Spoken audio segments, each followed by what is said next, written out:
Hello to all ladies and gentlemen. Welcome to the third South Florida Congress of Development. I'm your host, Professor Pablo R. Cunhado. I'm thrilled to guide you through this thought-provoking digital panel discussion. Before we dive into our topic, let me introduce our distinguished panel. We gather today for the digital panel International Trade Post-COVID-19 Perspectives. I want to express our sincere appreciation to our partners, including our esteemed collaborator Unifatec from Brazil, for their invaluable support. So, it's a great meeting. It's a great time. And I want to say hello to our guests. Hello. Hello, everybody. How are Hello. you doing? Hello, So everybody. now I want to let's turn our attention to our panelists who will be shaping today's discussion. First, as you can see on my left, Mr. Nikalaevitch Kumov, wood engineer with experience in foreign trade and developer of products and tailor-made solutions for customers of the industry in United States and Europe, specialized in direct-to-rail business related to building materials. And as you see on my right, Mr. Renan Augusto Dias da Luz. He has a bachelor's degree in industrial engineering from Federal University of Paraná, with dual graduation from École Supérieure du Bois in France. And he is Spec in lean manufacturing from PUC Paraná, on Brazil. He started the career as a quality inspector for export products and preparing suppliers in Brazil to be ready for big buyers companies in Europe. Currently, he is export supervisor at Enerbras Materiais Elétricos with very extensive experience in sport and international trade. Very nice guests with a lot of knowledge on the know-how about the economy, about everything we need on this meeting. So now each panelist will provide us a brief opening statement on the topic, offering their unique perspective on the changes and new trends on international trade.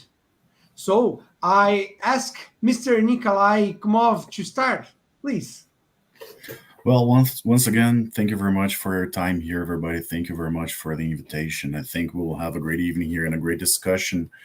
And I think that if at any point in the subject anyone feels like doing any question, I think it's good to make this as, let's say, as dynamic as possible, because I think this is a very interesting topic. The last couple of years were surely challenging for everybody, and not only on the export, and right now we're talking about worldwide. And it posed some several difficulties that I would say that we were not even prepared, because we were not even imagined that we were going to face a global pandemic, right? So I think in the last 3 years, everything went head over heels, and it is about right now finding new solutions and developing better partnerships, maybe getting future insight and being ready for everything, because we've seen anything can truly happen. I think the market that we have nowadays is completely different, sorry. And the logistics chains, they are completely different. They had to be readapted and rescaled. We are in a very turbulent moment. We don't have a lot of sight into the future. The demand is going all over the place. You will see products that are being sought after like crazy, and the others that used to be the best ones, and they're not selling. So I think still we are in a very gray area. We are not seeing an increase in demand for, let's say, the next 3 to 6 months. It's very unstable, the market. So I think this will be a good discussion, and it's a pretty challenging moment, but in the challenging moments, that's where we have the chance to develop, right? Yes, really. It's the really one opportunity to change and to find new solutions. So now it's your time, Mr. Luz. First of all, I would like to say thank you for the South Florida Congress for the invitation, and thank you everyone to watching us and follow us in this discussion. I would like to say it's a big pleasure to share with you, Mr. Nikalay, this moment because we Likewise. started together 9 years ago in this market, in this exportation market together. So after 9 years, we are together again to discuss a little bit always happening in the world, always what is happening after this pandemic. As you told, it was a very complicated moment in 2 years ago in this pandemic moment. And after the pandemic last year and this year, as you told, is a very different market, and not just in the world, but inside every country. A lot of things are changing and still changing again. So it's a pleasure to be with you guys, and will be a very good discussion this evening. Thank you. Thank you so much, Mr. Luz. Yeah, in this discussion, we have a lot to understand and to make some points of view. So, I will moderate a discussion among our panelists, exploring key themes on the trading in not just on one specifically segment, like, oh, just agriculture or environment. We will make a point of view, a global point of view. It's a very key to understand what we are talking about on this meeting. So our first topic is exportation market in the middle of COVID pandemic. So we will understand how this come too far, how it happens. So who would start first? Who wants to start? Well, if you don't mind, I would like to start because I faced a very extreme experience. Back then, I was working for a company, and I was dealing mostly with retailers in both in US and Europe. And those retailers are building materials. I think if anyone from Florida has ever been to a Lowe's store, Lowe's used to be one of my customers. And the business in retail is directly related to the final customer because even though this we're talking about like a Fortune 500 companies, they're selling to the final customer. So everything that you saw in a Lowe's store or in a Kingfisher store, for that matter, if we're talking about Europe, was a direct consequence of how the market was and how this was relating to the whole population. So I think this can give some good insight. Once the pandemic started, let's say the first 6 months of 2020, there was a lot of uncertainty but no huge movements going towards one direction or the other because none of the countries were getting into full lockdowns. Maybe it was like something more like localized, but there was no worldwide lockdown as it started to happen on the second half of 2020. Once this got more traction, once the stores started to close, and even the port entities were starting to get into lockdown, we started to face a pretty severe situation with all of our customers because we had product that was on the water. It was sailing on the way to US, on the way to Europe, and we were talking back then a couple hundred containers, something like 300, 400 containers a month. Those containers were on the way. However, there were no port authorities actually authorized to work during lockdown.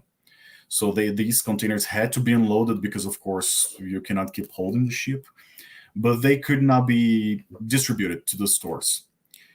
The stores themselves were also closed. However, that's when we saw the first spike or change in the market, which was the e-commerce. So the stores couldn't work, but the e-commerce could.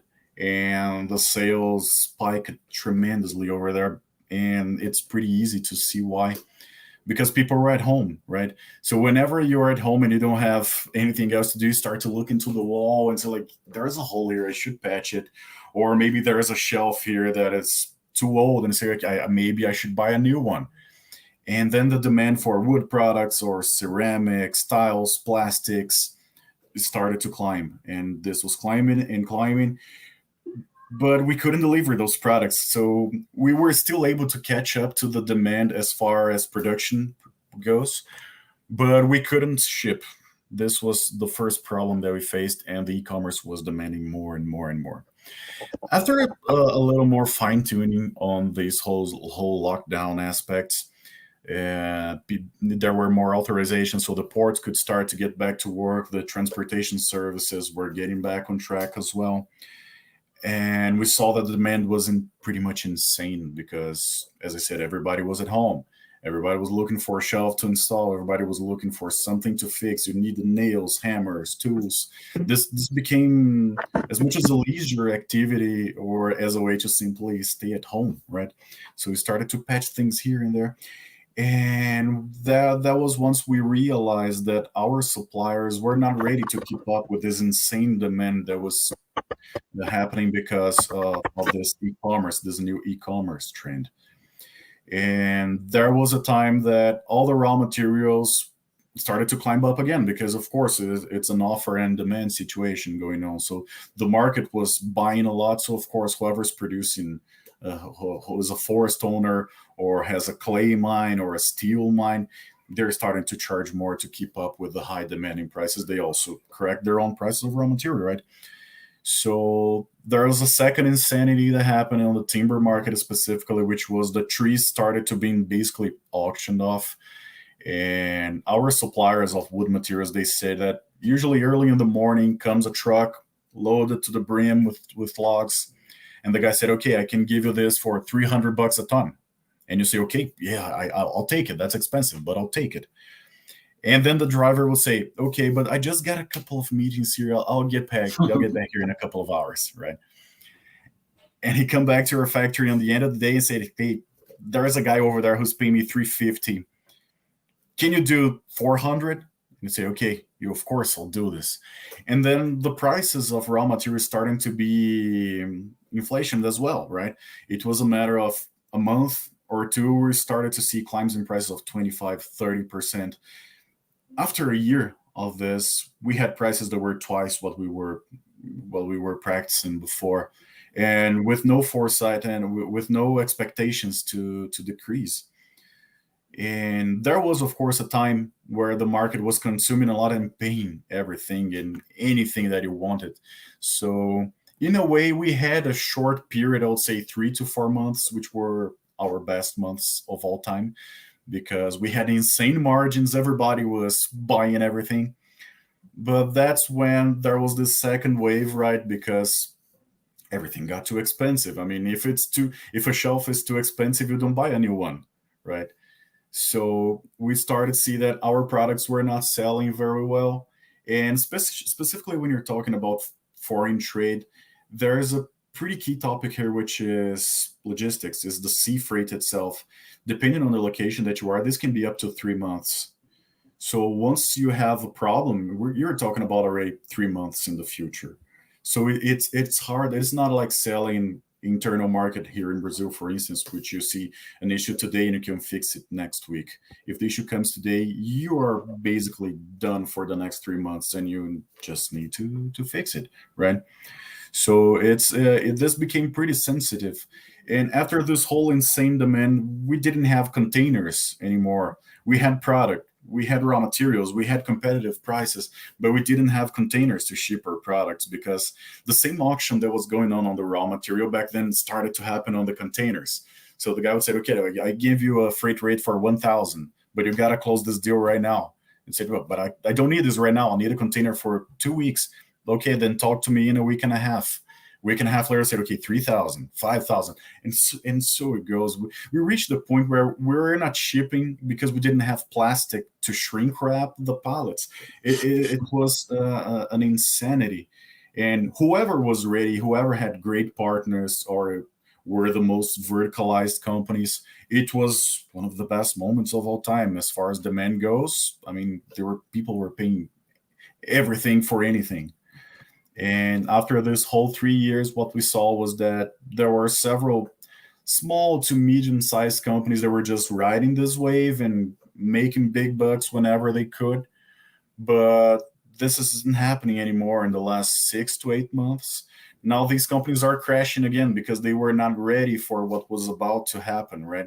After a huge wave, there's always a little bit of an undertow, right? So right now, we are stuck in a moment like this. We don't have much demand anymore. The houses, they're full of timber, they're full of ceramics, they're full of plastic, everything. And everybody was like, okay, where are the orders? I want to ship more goods. And say, okay, but I don't have anything to buy anymore. The stocks are full. The stocks in retail are expensive. We're talking about $1 billion. So once these guys shut their doors because there is no demand, you can expect that they have several billions of dollars ready to be put in the market. They are just not buying because they simply have to get rid of this first. So I think we are bouncing back right now, but we're not even as close to we were, let's say, in the second half of 2020 by far. This is absolutely insane. How crazy? How crazy? I'm wondering if the managers were thinking about what learned at the college. So about planning, and it really, and I'm sorry to make this quote, but it really reminds me in the Bible of the 7 years of very good times, and after 7 years of very, Yeah. very bad times. And I Yeah, was wondering absolutely. because it's really similar to the Great Depression. I Yeah. see some There similar and things. there are indeed some I don't know what you see, similarities. guys. Because I mean, whenever there is a huge moment in the market where everything is thriving, what happens is you have the big players, the big minds. These guys are, of course, looking into the future because they hold most of the raw material or the means of production or anything. So these guys, they can afford to maybe lose a couple of bucks in the next 6 to 12 months to look into the future. But when you have these crazy demands and everything is thriving, all the business are fruitful, you get this huge insurge of small to medium-sized companies that are just seizing the opportunity. I mean, they have every right to do so. But right after this huge wave drops, what can they do? I mean, they're living, in the end of the day, they're living paycheck to paycheck. And right now we have a crash in demand, and you have guys that were depending on those insane prices that they cannot get it anymore. And yeah, we're starting to see companies shutting down because they cannot afford. I mean, we'll be talking a lot about wood because we're wood engineers here. Is in the end of the day, but they cannot afford logs to have in their yard. They cannot afford steam to put inside their kiln dryers, and because they were counting on being paid this much, and right now it's not a reality. Yeah, but just a complementation, Nikalay, please. Sure. Yeah, the market is like a wave. So in the middle of the pandemic was very crazy, but these big players knows that after this big moment, this big bubble, they will drop down, and in 12 or 15 months, they still back again. So the market, mostly for the exportation market, is always like that. It's always like that. It's wave, wave, wave. So the middle of the pandemic was very crazy demand, mostly for the building material. But now we are stable or decreasing a lot. Maybe in 2 or 3 years we'll back again. So just to Mr. Luza, I was wondering to ask you, what's your main point of view of all this scenario? By your point of view about this. Let me just talk a little bit about my history in the pandemic. So in 2019, just before the pandemic here in Brazil started 2020, but in China starting 2019, like in November. So the name is COVID-19 in the end. So yeah, I worked in another company that make importation from Italy to Brazil. So import screws for wood construction here in Brazil. So import from Italy. But in this moment, in the end of the year 19, we are importing a container from China of nails for an industry here that build houses in wood. And in China, they started to talk. So the container will be late. I will delay your order because here starts a pandemic, and this pandemic is called the COVID. And no one in Brazil knows about that. No one in Brazil believes in this pandemic. Could be in the past a world pandemic. So they said, no, I need the nails. I need the nails. And the container never arrived because the pandemic started in China before in Brazil. So we had in this container 4 months of delay. So arrived here in February, more or less, and started the COVID in Brazil. So we faced in Brazil the same as Nikalay told before. So in the first moment, everything is closed. No one buys nothing. So everyone very concerned about the situation, the hospital situation, and the future situation. But everyone was at home. So at home, we are not expending money to travel, to buy a new car because we don't go outside. So we are not expending money to make a dinner for your friends or eat in a restaurant. You were at home. So the building material stores started to have a big demand. And for example, in the wood construction, we started to have little chalets in the woods and construction in the mountains, because the people took the money from the bank and invest in a new house, invest in a new rebuilding your home. So increase a lot the building demand of wood. So that was in 2020. But after that, I moved the company. So in the middle of the pandemic, I was a little bit crazy and I moved the company. I just moved the company. I accept a new challenge for me. And in this moment, the challenge is better to develop yourself and to have a new challenge. So I start a new position in a company that exports today Brazilian invention. Not wood invention, but we are talking about electric instant showers. So it's a Brazilian invention, the electric showers.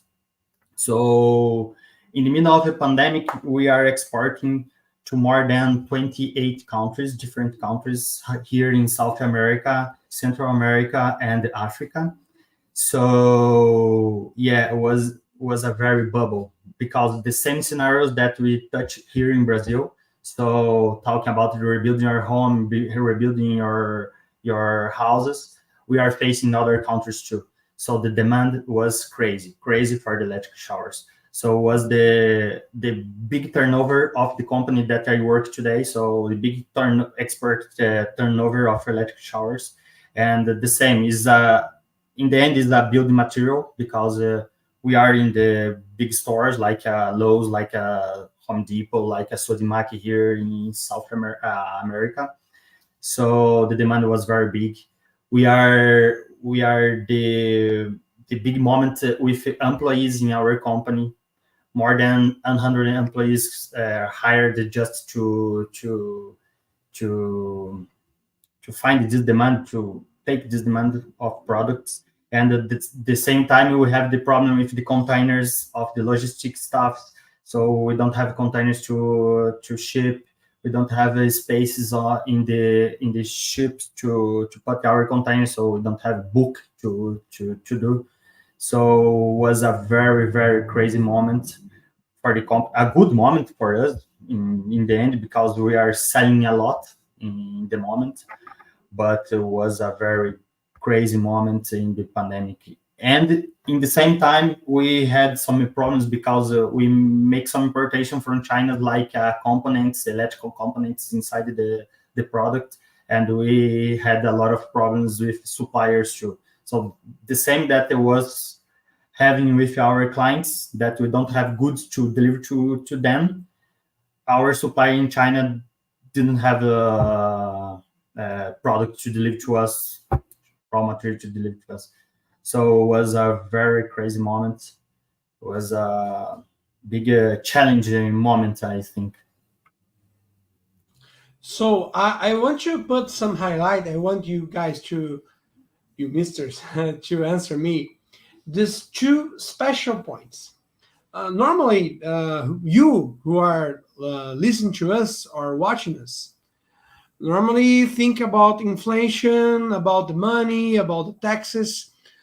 But I want to ask you in this moment on the past about the logistic and the trust, because these two problems on the scenario, like Mr. Kumov said, that you don't have ships, you don't have container, you don't have how to move your products. So and also together with the logistics, the belief, the trust in the business, we need to have trust.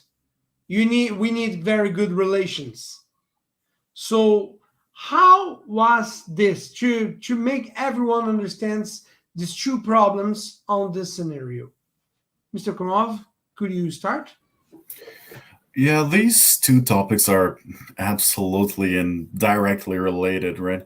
Because based on our experience over there during the pandemic, uh, whoever we were doing business with, we were talking about great partners. We were talking about solid companies, companies that were looking into the future, and companies that, just as they were relying onto us to have the products and to have the volumes, we were relying on them to be able to ship on time, to be shipping with the quality that was expected. So, and in the same time, these guys, these companies, they had to rely on their own suppliers. They had to rely on whoever was delivering raw materials to them. They had to rely on the truck drivers that they were hiring. Right? So everything was extremely chaotic. But if you wanted to, let's say, go to a cheaper option and discuss business with a company that you didn't have contacts or you didn't trust much, of course you could.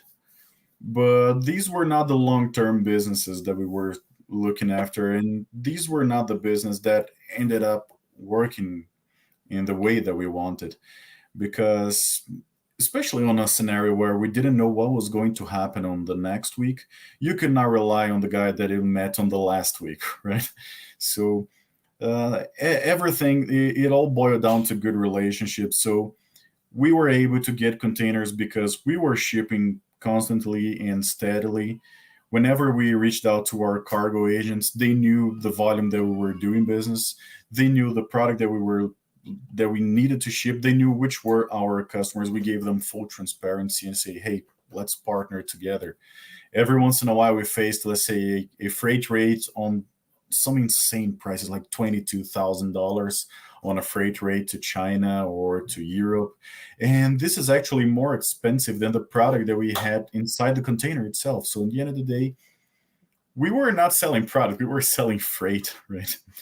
So we had to talk with these guys, with these cargo agents, and say, hey, listen, I get that the market is insane, but 22,000 is too much. If we work with 22,000, you will lose all of our customers and you will lose all the business that you got with us. So let's find a middle ground here. What is reasonable? 18,000, 17,000. I mean, you cannot say, yeah, give me $500 because I want the cheapest option, because they will never do this. But partnerships where everybody was able to thrive together. And if we are still doing business, it's because we had great partners back then. So what do you think, Mr. Luz?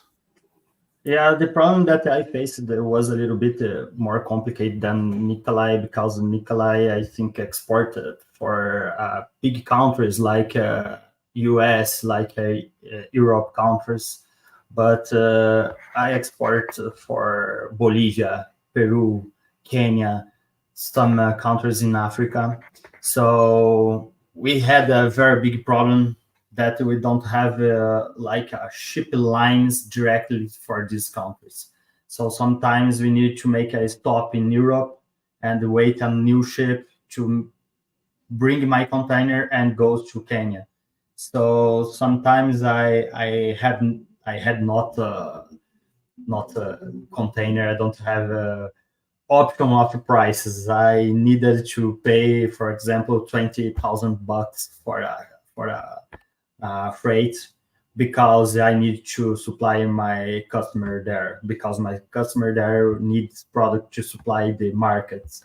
So yeah, in the end, as Nikalay told, we we were selling just freight because the freight was more expensive than our product inside the container. So it was very complicated, but yeah, when we talk about long-term relationship with our customers, with our partnership with freight, our agent of freight, so we found a midterm. So let's share this cost between me and us and you clients, and let's try to stay with the market and stay supplying you um, same with this situation that we face. So it was a little bit complicated because our route was not the big route like Brazil, US, Brazil, Europe. So Brazil, Kenya is very complicated, and Brazil, Bolivia sometimes it's better to go in truck transportation. So yeah, but now we had a very good freight rates again. But I want to ask you, as you are working with different markets, the perception that you had about in this time also in the different markets like Europe market, Africa market, Latin market, US marketing, what was China marketing also, right? So what's the difference you saw in these markets? What's your perspective about the difference and the things that are the same? When you talk about different markets like US and Europe is very similar the relationship because it's rich countries, rich countries with money, etc., and very stable situation, political situation, and economic situation, etc. But when we talk about countries like Brazil, like Bolivia, like Peru, like this country in Latin America, Central America, and Africa mostly, was a little bit more complicated because we don't have big players in each country like a Lowe's in US, for example. And sometimes the guy don't have money to pay you directly. You need to give him a time to pay you, so we need to take care in this kind of market. So the relationship is more like a Brazilian situation. So we have the attitude here in Brazil to have this kind of negotiation with these countries like Latin America. And when we go to a US market, for example, we have more confident ability in your business. So we know that the business will be a long term mostly. In these countries, in these other countries, like we can say third countries. So it's a little bit more complicated. So you need to take care. Mr. Kumov, want you to add something? Yeah, from my side, as Renan said, I used to back then I was working mostly with European market and as a second priority on the U.S. market. And I'll agree with what Renan said because these were two markets that had very similar responses, and I would say this is mostly due to economics and how much people can afford to for how much and for how long people can afford to stay at home, right? The biggest difference that I saw between those two regions was mostly that the response to the pandemic in Europe was quicker and was also, let's say, more aggressive.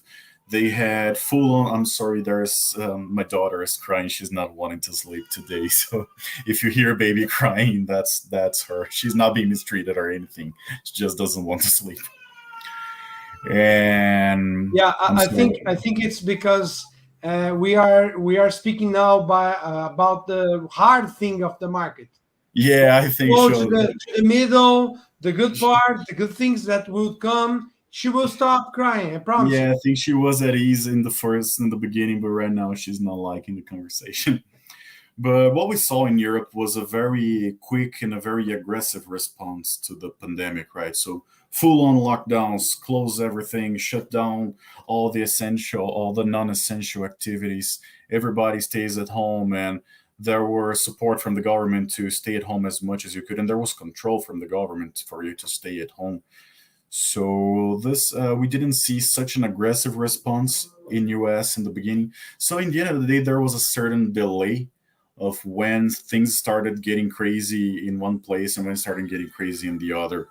So I think by the middle of 2020, everything was chaotic in Europe already because we had issues with the stores that were closed, with the ports, with the warehouses that were not working or were not allowed to haul products to the stores. In the meanwhile, in the U.S., we still had some permits here and there that allowed us to keep shipping, let's say, the business as usual. On the second half of 2020, that's when everything shut down pretty aggressively in US as well. And what we saw happening in the Europe with people staying at home, that's when it started to happen in US. So it was very similar, just with a certain delay of, let's say, 4 to 6 months at most. So, before we go to the next topic, that it's very very mixed. It's the first year of the pandemic. It's very very hard, very tough one. Anyone wants to make some quotes, some ads? Nope. Okay. Now we are going to the second topic. We are working now on the traits in the first year of pandemic. So, Mr. Kumov, want to start? Well, if I'm going to give my opinion, I think that the first year of the pandemic was basically it was just a matter of survival, right? It was not even it wasn't not even business. It was just, let's say, okay, let's survive and see what comes out of this.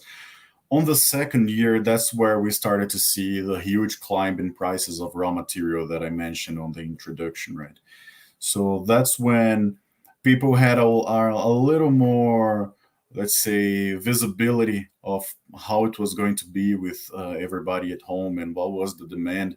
And actually, on the second year of the pandemic, the demand was increasing pretty steeply. So I think this second year, 2021, when I said that we had one of the best years ever, that was 2021.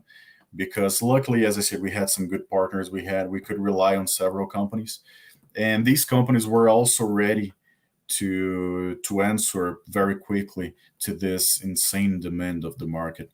So 2021, great year if you had reliable partners, if you had spare capacity. We were at a point that if we had, let's say, 500 containers, we would ship 500. If we had 700, we would ship 700.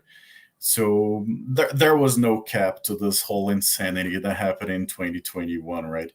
So it was, as I said, we were talking about margins of 30%, 40%, because these were the market prices. So people were at home paying paying anything for everything that they wanted. So yeah, 2021, I would say business wise was a great year. The only issue was more, of course, towards the end, which this whole escalation of prices became simply too absurd to be sustainable. So as I said, prices basically doubled. Some products, some raw materials tripled actually. So people started to not be either not being able to afford, or whoever had the cash power, the cash flow, they were buying insane volumes as well just to be able to assure that they had everything that they needed. So that's when it started. We couldn't ship products because our suppliers didn't have plastic. We were not selling plastic. We were selling wood. We were selling ceramics. But you have to wrap the pallet with cling film or with shrink wrap. And these guys were not being able to afford because the biggest players were buying everything that they could. So it was, of course, business wise, a great year, but extremely challenging as far as supply and demand goes because we started to have this mismatch in terms of what we needed and what we were able to either afford or even find in the market. And Mr. Luz, how do you behave the situation? Yeah, as Nikalay told, the first year was just surviving the situation. But in the second year, 2021, was a very good year with a big margin, and the exchange rate helped us a lot too. So the dollar increased a lot here in Brazil, so to export was very good. So the margin we are able to make some discount for our client because the freight rates, as we told before, was very crazy. So we give it them some discount in the price because the exchange rate was very good. So this difference between price and the exchange rate increase our margins. So was a very crazy year, very crazy year. But for me, the mostly complicated year was 2022, the first year just before the pandemic. So when we opened all again after the pandemic, so we had a bubble in 2021. So the big customers out of Brazil in the countries that we supply was full of stock. So in 2022 was very complicated to sell. So after the beginning of pandemic in 2020, that was we are just surviving. After that, we have a big bubble, selling a lot, but the market pay for that. And in 2022, we had the opposite situation. So the first year of after pandemic was very complicated here in the market because of the customer, as I told, had a lot of stock. So when we had the big turnover in 2021, in 2022 the very low turnover after that. So last year was very complicated. I don't know for you, Mr. Nikalay. Yeah, absolutely. As just it feels like we're repeating over and over, but that's the reality of the market. So right after a huge moment comes a crash. There's there nothing is more real than that. And 2022 was everything was too expensive. The prices were not following through. We were not able to negotiate price decreases anymore. As Renan said, this was a pretty good point that I was forgetting to mention, but there was the currency. So even though the prices were skyrocketing, we were not handing over huge price increases to our customers because, on the other hand, the currency was helping and was supporting us a lot. The issue comes when you're going to talk about some products that have they're sold in the market as dollar. They're dollarized products. This is a case, for instance, for the logs here in Brazil. It's very common to buy logs in dollars, even though we don't use this as a national currency. So these guys started to haggle and auction up their prices in dollars. So this started to put some impact over there because, as I said, the currency was very interesting for everybody. So the guys who used to do business in real, they started switching to US dollar too because they wanted their share of the pie. So 2022 was extremely challenging. We faced immense pressure from our customers to get some price decreases but the whole supply chain was working already at a pretty high price. So the price of logs, they doubled.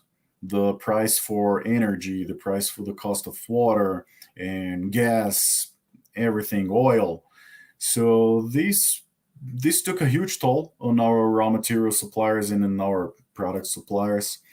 And the market was expecting reductions of 25, 30%, 40%.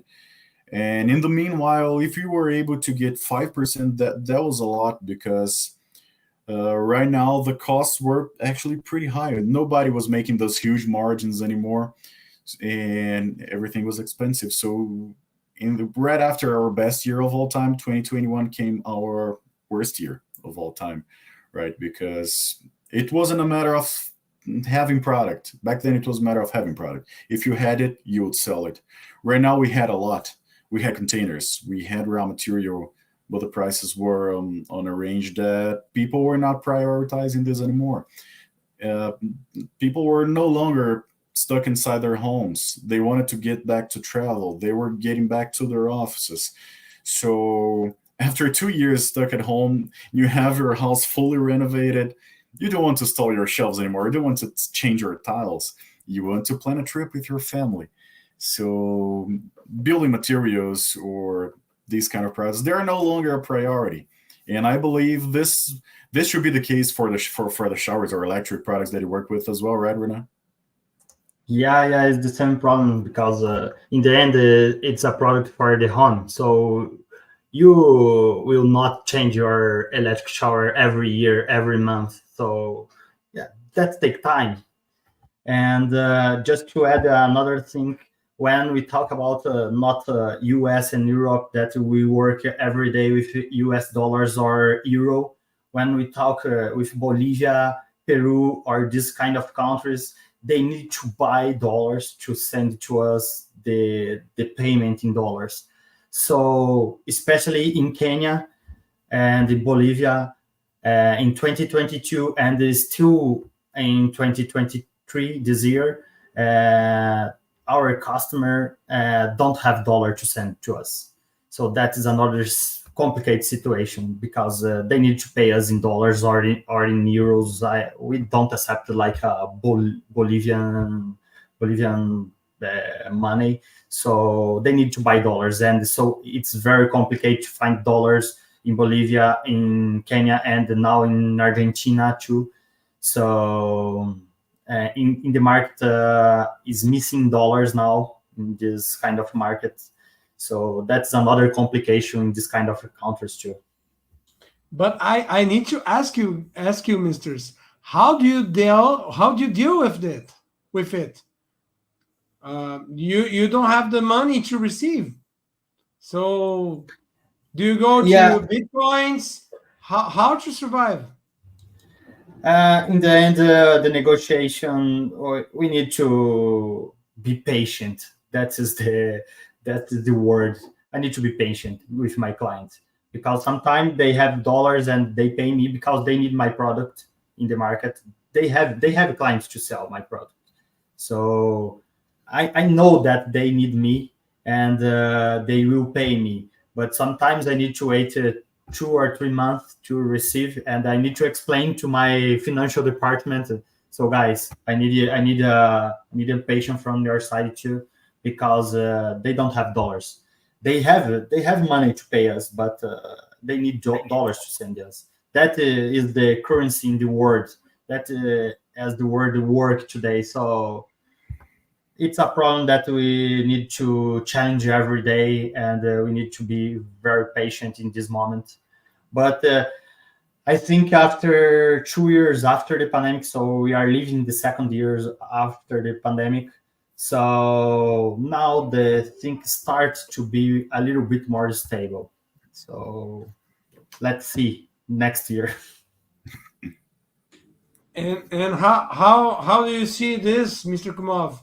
You need the Midas hands to make everything becomes gold. How did you deal with it? Yeah, this that's the $1 million question, right? The topic raised by Renan, it's pretty interesting because personally, it's something that I never thought about because I wasn't back then. I wasn't dealing with these kind of markets, so everything was based in U.S. dollars or euros, which is a pretty strong currency, and everybody, especially U.S., they don't have to go in the market to get their U.S. dollars, right? So this is, I can only imagine how hard this can be. And actually, I had a question for Renan, and in that case, shouldn't you guys be working with upfront payments instead?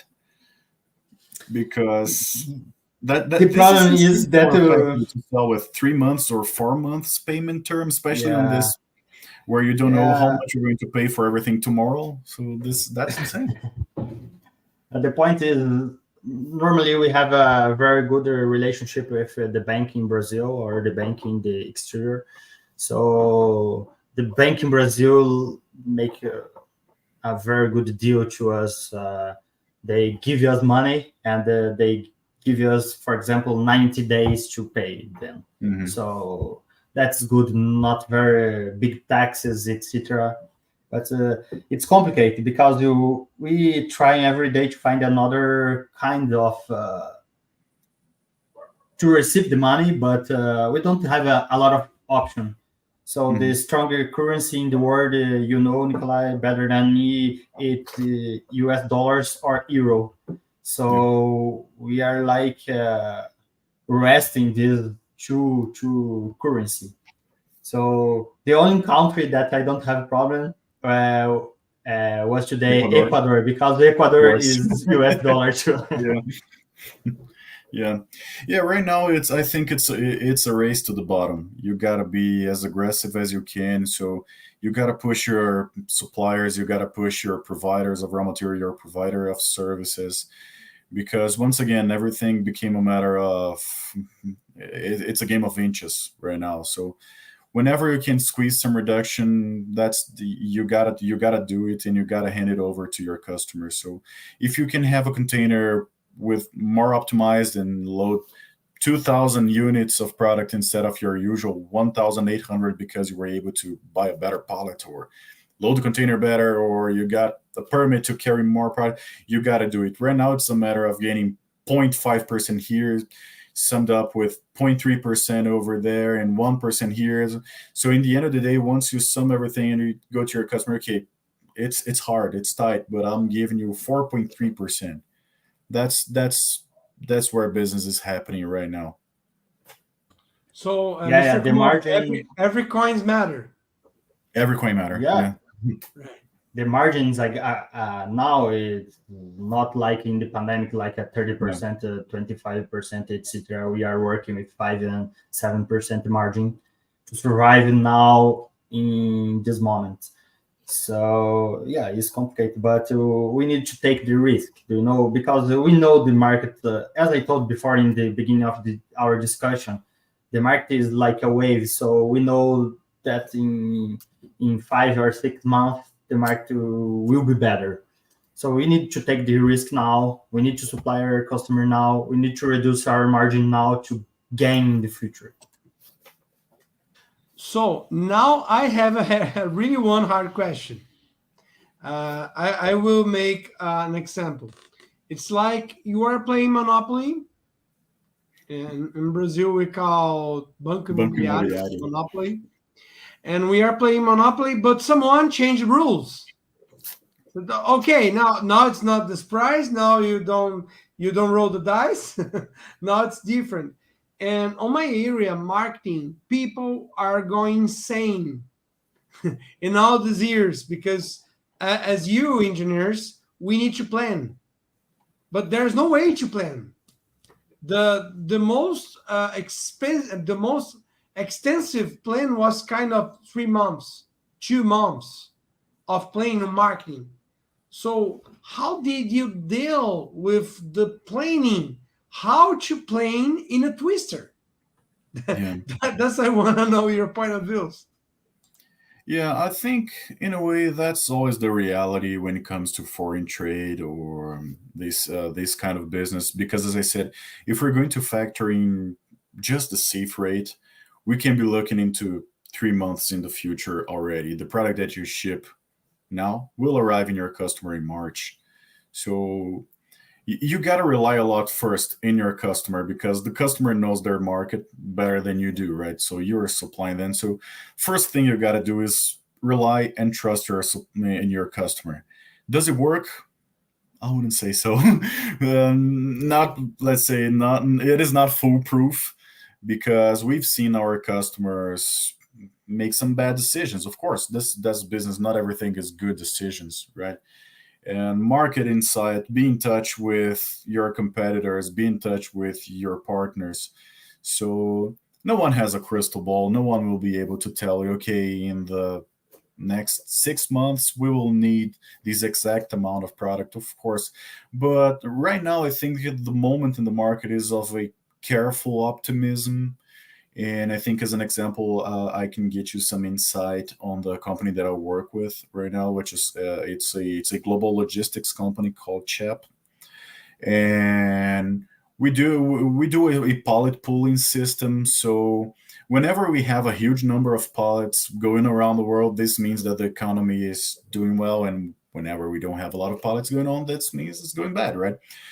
And right now, 2024 is the very first year that we are expecting an increase in the numbers of pallets going worldwide, and then in our needs of raw material.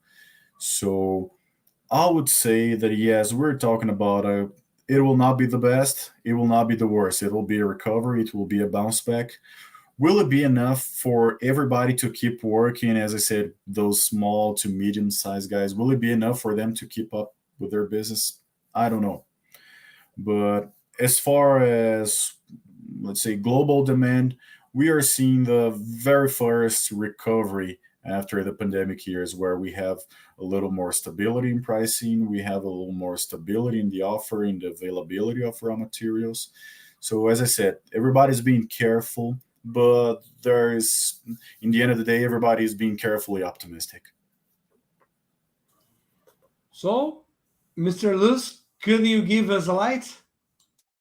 Yeah, just telling about when you told in the monopoly someone wants to change the rules. I remember a situation that we faced this year, because as I told in the beginning, electric shower is in a Brazilian invention, and we export like more than 500,000 pieces per year.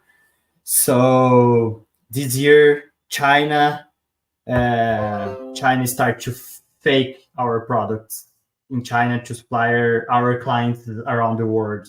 So it's a big change of rules, because we are facing China entering our market. So China reduces. We know as China works, so the price is very, very. They work with a cheap price. So if I sell a shower, an example, with for $5, they are selling $3, and they enter in the market. But the problem is not entering the market with a Chinese shower, but if our fake shower. So they are fake our packaging, fake our product, and send it in the market with our brand. So that is a problem. So now we have a big issue in the market around the world, because we have fake problems without security, without marketing plan, etc. So that is a monopoly change rules. So we have a big problem now. So, but I am agree with Nikalay Kumov when he said about the 2024 will be the year that we are facing a little bit more stability in the international market, and also maybe increase a little bit the volumes again, because we start to have a more stable world now. We know that we are facing so many wars in the world, but now it's more stable too. So that lead us to the next topic, because we know it's a very hard situation. that we faced, it was really so. I didn't mention, but Nike was going crazy, and some of the best experts were going crazy on marketing, even using AI, artificial intelligence. And this is very, very worrying. So let's make us think, what's the perspective of international market for 2024? What do you think, gentlemen? Well, as a, let's say, as a thermometer, I would stick to the forecast that we are seeing here at CHEP for the moment, right? So we do expect, and we are already developing our suppliers for raw material to be able to get back to almost pre-pandemic levels of demand, right? So we're not pushing everybody to the max. We don't want to, let's say, to overcommit ourselves as well. But we are, as a reference for these supplies, we're talking about, okay, think about 2019, early 2020. This is what we are looking after right now. If we get a year just like 2019, that's good. I mean, we were conservative and we hit the mark. I do believe that there is room for improvement, but I think for the moment, being cautious is the ground rule. I mean, if we're talking about that's the rule number one in Monopoly right now, right? So be cautious, don't overcommit, think ahead, plan for the next 3 to 6 months, because it is still a hard moment. Let's not forget that we are still recovering from a, let's say, a historical event that put a huge pressure and switched the world, as we know, right? So it is impossible to be fully committed or fully aware or fully responsible. And no, it's impossible, because we still don't know which consequences the pandemic will still gives us. I mean, that's last year we still had countries doing lockdowns in the beginning of the year, right? So being optimistic is one thing, but no one can stop being cautious.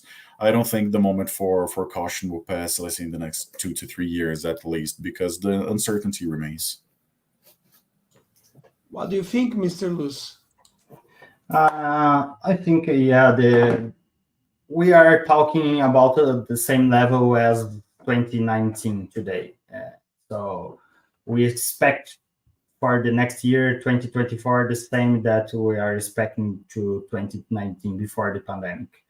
But after some meetings, after some analysis in different countries, because as I told you, today we export to more than 30 countries, so we are like a 32 or 33 countries, different countries.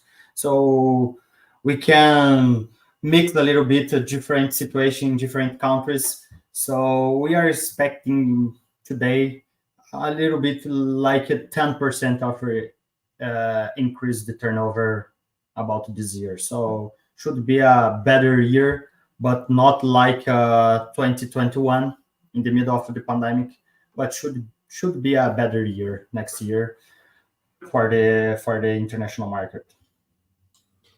But I want to ask you, Mr. more precisely, because this year there's a lot of news and studies about Brazilian market and some markets, and they have a positive perspective. And I want to know your perception. Why are we having this optimistic view? What is bringing that? Why in the market some of the players are saying, okay, let's go easy, but the thing's gonna be all right? Why? What make us to think this, in your point of view, right? I would say from my side, this is a pretty relativistic approach, right? Because I mean, once you hit rock bottom, you can only go up. So, is it optimistic? Why? Because we faced the toughest years to date for the industry, or at least the toughest years in the last 10 years, right? So we already saw a bounce back in the demand on 2023. It wasn't a crazy big increase, but we started to see, for instance, buyers looking after product again and say, okay, I'm feeling an increase in my sales. I'm starting to get more demand for tiles. I need some plastic. So the market, it is, at least, let's say, within a short frame, it's already going through this bounce back. It's already a slight increase when compared to, let's say, the end of the mid to end to the end of 2022. So I would say that this recovery is it's not a forecast any longer. This is a reality. I think we are going through a period where the sales are increasing and the business is getting back on track. I don't think this will be quick. We will not get back to pre-pandemic levels in the blink of an eye. This will be the whole year of 2024. So once December comes, that's when I say, okay, yeah, we had a good year. But I don't think anybody will say, okay, we are having a good year by February, by March, by August. No, I don't think that's the point for 2024. I think this, as I said, this careful optimism, that's the ground rule of the game. We are seeing this recovery, but it will be slow and steady. There will be no peaks, what as we saw in, let's say, 2021. I think that we will see this recovery not next year, not in 2025, but in 3 or 4 years again. So, as the guys told, after the crisis, we have a good times, but this will be very, very slowly increasing. So, let's see this year. Let's see what's happened in December. But I think that this recovery will be in 3 or 4 years after 2023. So we are talking 2027 maybe. So I want to ask you, in the business perspective, how to achieve the eye of tiger in this middle times. It's not the harder, as we know, but still hard. How to achieve the eye of tiger in the business on this moment before the good times comes, like some commercials, some advertisings. Well, I think this is something that, in a way, Renan already gave the answer, right? Because right now, you just gotta settle down and think about, do your math, and say, okay, can I afford to lose a little? But can I stay in the market? I think right now you have to stay in the market. You don't have to make the big bucks. You don't have to be making your crazy profits and having your best years of all time. This is what they were doing in Enterbras, as Renan said, and I think this is that's the right approach. So settle down, have reasonable numbers, work out your margins, be as tight as possible, be as close to your suppliers as possible, be as aggressive as you can, and just get through. It's not about coming out beautiful. It's not about coming out pretty. No, you'll be rough and tumbled all across the way, but you got to make it to the end, right? That's the biggest takeaway from this moment is, okay, settle with your partners, keep your products on the shelves, make people happy, answer your customers' needs, and once the good times comes, you'll be ready. You'll have market acknowledgement. Your customers will know your products. You have a good relationship. You will be known as a reliable partner. So right now, it's not about being greedy and making a lot. It's about keep the ball moving. It's one day after the other. Earn small, but be there. Be every day. I just want to add just one thing. In my case, I need to find new countries too. So yes, I need to stay in the country that I am now, but I need to find, for example, new countries that I can put my product and stay work with very, very small margins, but still in the market that we are we have our product and still trying new countries, still trying development new markets. So if something happen in a country, for example, Guatemala, I have Bolivia to help me. If something happens in Bolivia, I have Peru to increase my sales. So that's the point. I need to find every day a new country to develop. Very nice. That's the way of Tiger. You need to look for new markets and new targets. It was a really nice insight. So, not everything is beautiful in the world, and I want to ask you the importance of stay alert on the conflicts on the world now. We have some very big conflicts. Some of them are happening. Some then, unfortunately, could happen anytime. And this, as we talked on this meeting, affects logistic, affects the marketing. I want to know your point of view of the importance to stay tuned on these markets and all these conflicts. Yeah, calling it important would be an understatement, I would say. It is the most crucial part of the business because, yeah, foreign trade, you're not only depending on your country, your dependency is worldwide. And on top of that, there's also a lot of speculation. So whenever we start to see conflicts in the Middle East, there are guys who are like, yeah, but thinking about if you're affecting the Middle East, there will be a problem with the oil industry. So yeah, this will spike the dollar. So I'll get my bases covered and increase my price because of it. So on top of the real scenario, on top of the real issues, there is also speculation. So this makes everything even harder. But so as I said, that calling it important to be on top of the market and being well informed. To say this is important is an understatement. This is essential. If you want to keep yourself in business on the foreign trade, you got to be aware of this. First, you got to be able to roll with the punches as well, right? So every once in a while, you'll have this Russia-Ukraine situation, for instance. This led to a huge crash in the demand in the offer of wood in the world because the world was relying on Russia for timber.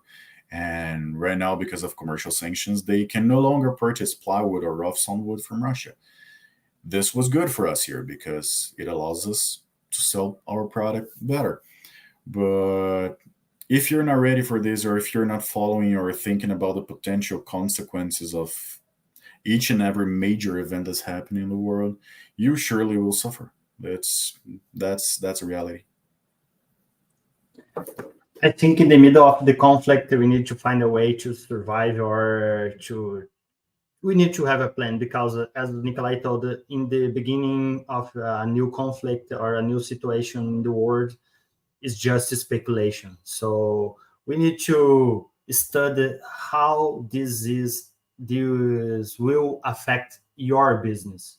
It's will affect in a good way or in a bad way. As Nikolai told, maybe the wood from Russia, the Europe don't want to buy, so better to us. I need to sell wood from Brazil.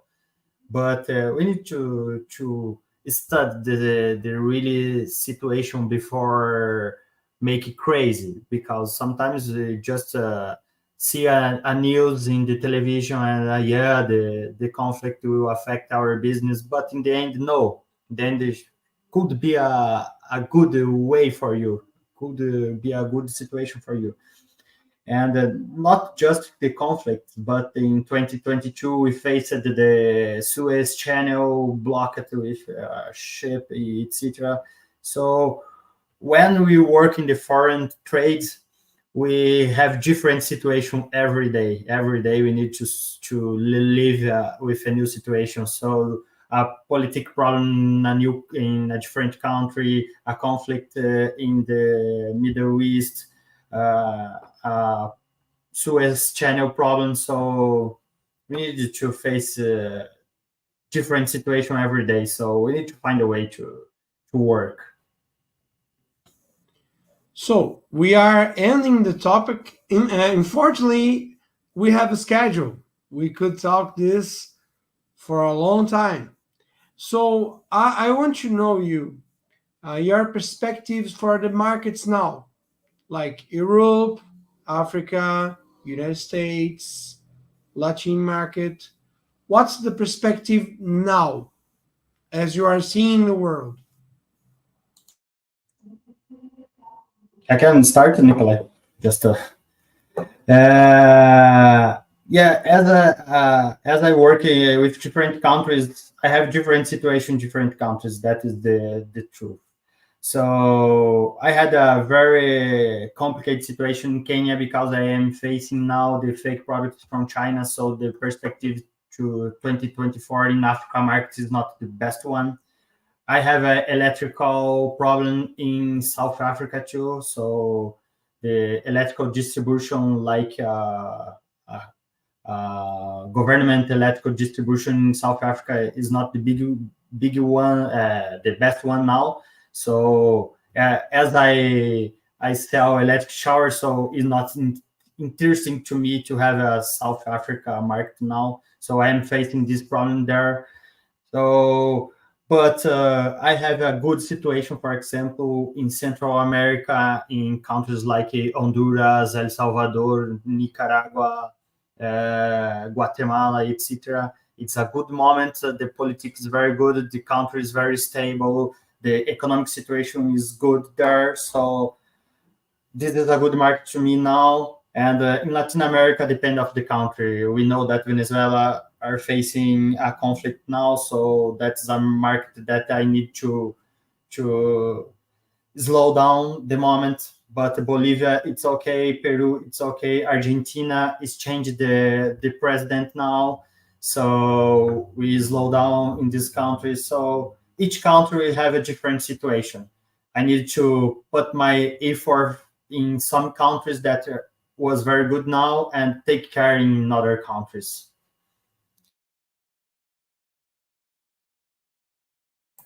Yeah, from my side, what I can give you as information. Nowadays, the numbers that we are considering for US as far as wood goes, because that's still the main product that I deal with. We're talking about give or take 1 million cubic meters of product shipped to the US for the year of 2024. This would give us a number of roughly 2,000 containers every month, right? This is a pretty good number actually, because on this last year we're talking about 1,500, 1,600 containers. So that's yeah, we are seeing an improvement on the volumes that we are shipping to US for the year of 2024. And the market that we are mostly focusing right now for the next years is actually Australia, because there was a legal issue there with the biggest supplier of certified sustainable timber, and this company no longer can offer this wood in the market, so they are looking for alternatives elsewhere. And Brazil is one of the best sources for this kind of product. So for Australia, this was a business that didn't exist for us on the year of 2023. And still we're looking, and for the year of 2024, we're talking about 5,000 containers on the very first year. So this is like 180,000 cubic meters on the year. It is not as big as US, of course, because it is extremely hard to be as big as US. That's the biggest consumer in the world for mostly everything. But that's a brand new market. This is a brand new product, and on the very first year, we're talking about 20% of US, give or take. So I think the things are looking good. Well, my last question to end this topic, it's really polemic. I want to know your point of view of blockchain. Uh, can we expect in the next 10 years? I know it's a hard one, but to blockchain go to the international trade, or in these last years we had great problems with blockchain. But do you think in this talk everyone spoke about dollars, about euros, and there's some movements in the world to use the China money, but I want you to know about the blockchain. Is there a perspective or it's just a dream? Honestly speaking, on my opinion, Yes. no, I don't see this happening in the next 10 years. I don't think this is a reality. US dollars or euros, they are stable, reliable. They're ongoing for a couple hundreds of years in the case of the US dollar. So I don't see it, not even an interest in the market to start dealing in any kind of cryptocurrency or blockchain. I don't think this is a foreseeable reality. If we get a change like this in the next 10 years, I'll say that this was a surprise for everybody because, as far as I'm aware, no one is talking about this. Not in large I agree scale, with, of course. I agree with Nikalay.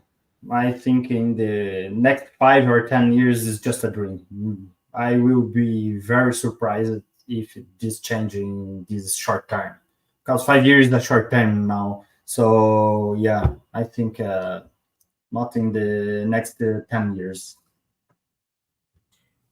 Yes. Thank you very much, misters. Because in the internet, there's a lot of influencers they don't act in the market. They don't know the market and they say, "Oh, the blockchain is the future. Everything will be in blockchain." I think it's a tough thing to say, but it's need to be said. So, do you have any topic to add, or can we go to the end? Well, I would say I'm clear from my side. I'm good too. Okay. Uh, Now, so we have come to the end of our discussion. I want to express my gratitude to our insightful and brilliant panelists for sharing their expertise and perspectives. The professional profile of graduates in dynamic and evolving landscape and your insights have been invaluable.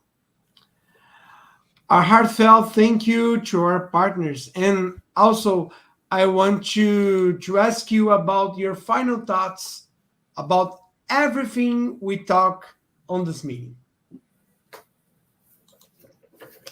Renan, would you like to start? I just want to say thank you for the invitation again, because it was a very good discussion this night with Mr. Nikalay and Mr. Pablo. Thank you a lot of this time and this moment and the invitation to Nikolai. It's a very pleasure to share this moment with you, because as I told you, we started a long time ago, so it's very good to so each one take a different way, and we are together today, and it's very nice to discuss with you, and we are agree in different points. And it's very good to know that US and Europe market was the same as my perspective countries that I work at. So it's good to know that was almost the same, right? The situation was the same. The moment that the sales increase was the same and the decrease was the same. So the word in the end, they work very, very similar. Yeah. So thank you again, guys. Yeah, I would like to thank everybody, the organizers, Unifatec, and all the partners. And this was a pleasure. It was a joy spending this time here with Renan and with Professor Pablo. And as a final word, stay strong, everybody. It may need to get ugly before it gets better, but yeah, we've been through a lot, and this will be just another one. The good years are to come once again. Just another word. Yeah, we passed the tough moments in the past too. So it's not the first crisis that we are living. It won't be the last. Yeah. And I don't know if you agree, guys, but beware of Tinkerbell, the blockchain. I think it's very, very nice for the trade. Do you agree? Yeah. Yeah, absolutely. Could be. Could be beware of the Tinkerbell. So Yeah. it was nice. Our panels are brilliant professionals, and was a great honor to be with you on this meeting. And we thank Unifatec and also the third South Florida Congress of Development, and also all the staff that works to make us here. And we invite you to keep in touch. We have we have a lot of content. Stay here. There's another panels. There's more coming, and thank you, and see you next time. Thank you very much, everybody. Thank you very much. Thank you.